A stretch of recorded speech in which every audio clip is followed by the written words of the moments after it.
If you have been watching the news, you probably realized that almost every billionaire, analyst, or economist has warned us that a financial crisis is around the corner.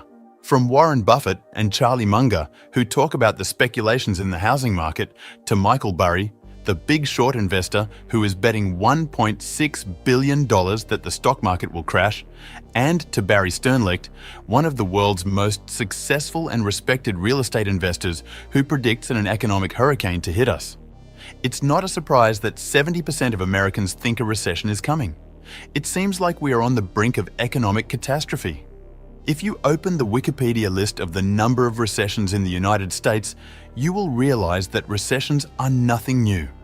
They might sound like a catastrophe, but they are an essential part of our economic cycle. It's normal that the economy reaches a certain level and then slowly starts cooling down. But if you pay close attention, you will realize that back before the creation of the Fed, recessions were much more common. After around 2 to 3 years of economic growth, the economy would peak and then slow down before its next expansion. After the central bank's manipulations, 6, 7, or even 8 years of economic expansion have become much more common until we have broken the record of 10 years and 8 months of economic expansion.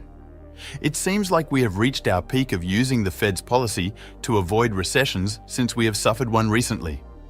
Having said that, how do you prepare for the next recession? How can we benefit from the upcoming crisis? And how do you make sure you get out of the next recession much better financially? We will answer all of these questions and many more, so give this video a thumbs up and let's dive in. Number 1. Never abandon the cash. When tough times hit, having cash is like having a safety net. When everything's going well, people often get excited about investing in things like cryptocurrencies and digital art. But when there's a hint of an economic downturn, even really rich people start selling their investments and keeping more cash. Take Warren Buffett, for example. He's not the flashy type, but he's wise. He keeps a lot of cash waiting for a good opportunity. So, how can you prepare for a recession? Start by cutting down on unnecessary spending. Even small expenses, like that daily cup of coffee or those new sneakers, can add up over time. And with prices going up because of inflation, every dollar you save can be a big help. We're also dealing with some issues in the supply chain, which is making things more expensive. It might take a while to sort that out, maybe even a year or more. So, if you want to be ready for the next tough financial time, remember one thing: save your money. It's your best friend when things get rough. Remember, it's not about being a financial expert. It's about being smart with your money. Even when things are uncertain, your financial stability is in your hands. Number 2.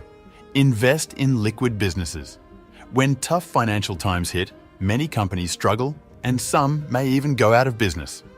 Remember, employees have their own bills and families to support, so it's tough for businesses to operate without money. Think about the big economic crisis in 2008. Even major companies like General Motors, Chrysler, and AIG faced bankruptcy back then and needed help from bigger, more stable companies or the government. So, when you're thinking about investing your money, it's smart to pick businesses that have some extra money saved up. It's like having a financial cushion for when things get tough. For example, companies like Apple and Microsoft always have a lot of extra money on hand, even when prices are going up. They'd rather have some of their money slowly lose value to rising prices than risk not having enough money to keep going during a recession. You can check how much money a company has by looking at its financial reports, especially the balance sheet. This way, you can see if they've got enough cash to stay strong in hard times. Just keep in mind that not all companies will have as much extra cash as big names like Apple do. Number 3. A recession is an opportunity. Even though it might seem like the worst time to start a business, the reality is often quite different. When the economy is doing great, it's tough to compete with big, established companies. But when things get rough and those big companies get bogged down in their own problems, that's when startups can shine. Take WhatsApp, for example. It started back in 2009, right in the middle of an economic crisis. A few years later, Facebook bought it for a mind-boggling $19 billion. Now, with over 2 billion users, it's worth even more. Uber is another success story. It also began in 2009 and is now valued at nearly $50 billion, despite not making much profit yet. There are many other examples like Pinterest, Venmo, Slack, Square, and of course Bitcoin. The 2008 financial crisis inspired someone called Satoshi Nakamoto to create Bitcoin, and it kick-started a whole industry that turned lots of people into millionaires and billionaires. Think about cryptocurrency platforms like Coinbase, Binance, and Gemini. Even Tesla, which almost went out of business during the crisis, didn't just survive. It became one of the biggest players in the car industry. While other car companies were struggling, Tesla stood tall. But it's not just about starting a business. It's also a great time to boost your career. When things are tough, stepping up at work can help you move up the career ladder faster. Just look at how many junior managers got promoted when things got tough in the last crisis. Number 4. Don't cash out. It's easy to be patient when everything is growing. If you purchased Bitcoin at $11,000 before its stratospheric rise, you have watched how your assets grew so dramatically over a short period of time.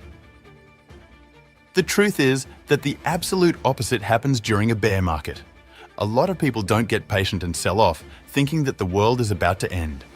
If the world is about to end, then you don't need that money anyway.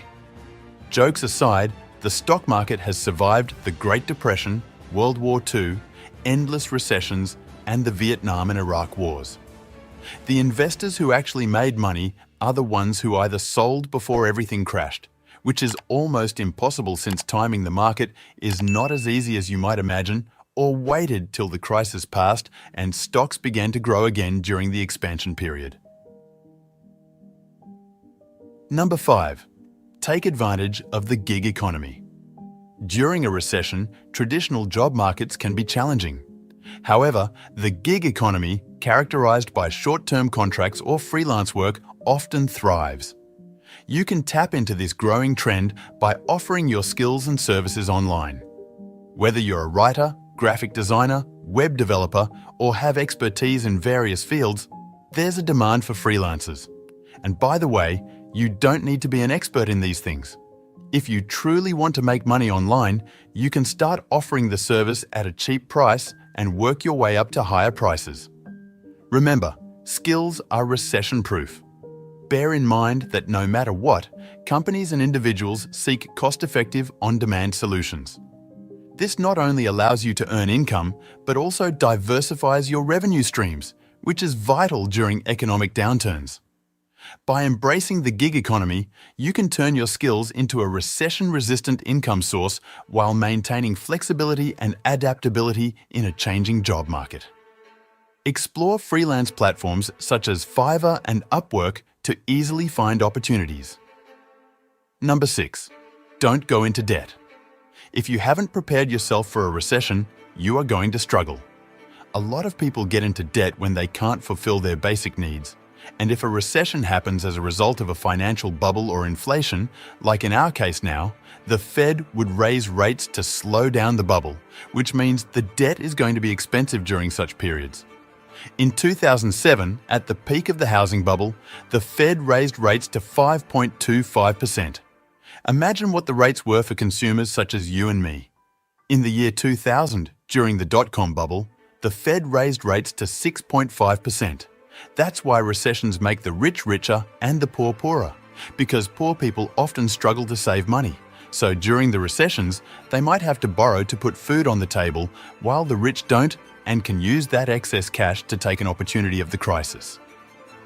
Number 7. Consider precious metals. When the economy gets shaky, think about investing in precious metals like gold and silver. These metals tend to hold their value when other investments struggle.